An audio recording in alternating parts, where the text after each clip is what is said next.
আজকে আমরা আয়লা মাছের পাতুরি করব। আমরা বেটে রাখা সর্ষে পোস্তটা দিয়ে দিলাম, হলুদটা মাখিয়ে দিচ্ছি, পরিমাণ মতো নুন দিলাম,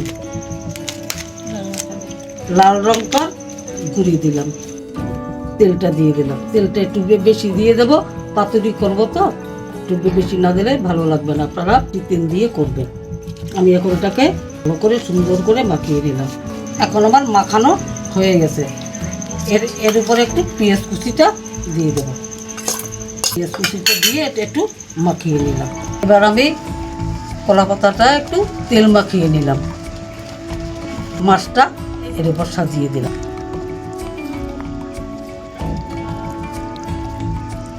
উপর থেকে পেঁয়াজ কুচিগুলো দিয়ে দিলাম।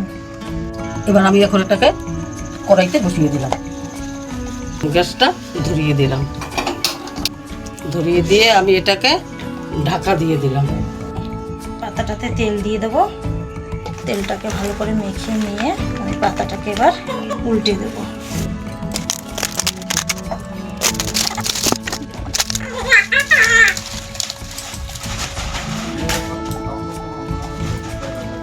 এবার এটাকে আমি কড়াইয়ের মধ্যে বসিয়ে দেবো, গ্যাসটাকে ধরিয়ে দেবো,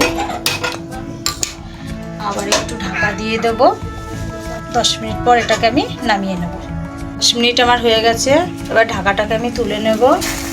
এবার গ্যাসটাকে আমি বন্ধ করে দেবো। আয়লা মাছের পাতুরিটাকে আমি নামিয়ে নেব। এটা আমার হয়ে গেছে।